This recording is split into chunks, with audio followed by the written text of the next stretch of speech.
ഇതെന്റെ അവസാനത്തെ കച്ചിത്തുരുമ്പ. ഇതില്ലെങ്കിലും എനിക്ക് രക്ഷപ്പെടണം. ഷിംജിത മുസ്തഫ ഇപ്പോൾ പിടിയിലായിരിക്കുകയാണ്. പോലീസ് ആത്മഹത്യാ പ്രേരണാ കുറ്റം ചുമത്തിയാണ് കേസെടുത്തത്. ഇന്നലെ ഉച്ച കഴിഞ്ഞ് കണ്ടില്ലല്ലോ. ഇന്നലെ ഉച്ച കഴിഞ്ഞൊന്നും നിൽക്കാൻ പറ്റണ അവസ്ഥയിലല്ലായിരുന്നു. നിലം തൊട്ടില്ല, ഓട്ടമായിരുന്നു ഓട്ടം. ദാരുണമായ സംഭവമായിരുന്നു. എന്താണ് മന്ത്രിക്ക് പറയാനുള്ളത് അതിൽ?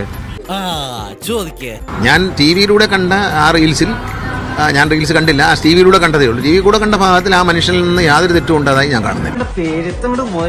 അല്ല, റീൽസ് ചിത്രീകരിക്കുന്നതൊക്കെ എല്ലാവരുടെയും സന്തോഷത്തിന് വേണ്ടി ചെയ്യുന്നതാണ്. പക്ഷെ ചിരിച്ച മുഖവുമായി ഒരു റീൽസ് ചിത്രീകരിക്കുകയും അടുത്തുകൂടി നടന്നുപോയൊരു മനുഷ്യൻ അവരെ ശാരീരികമായി ഉപദ്രവിച്ചു എന്ന് പ്രചരിപ്പിക്കുകയും ചെയ്തത് വളരെ വേദനാജനകമാണ്.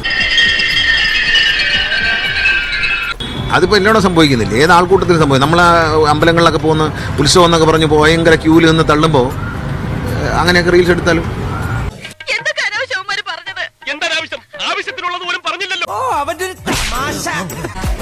Please subscribe my channel.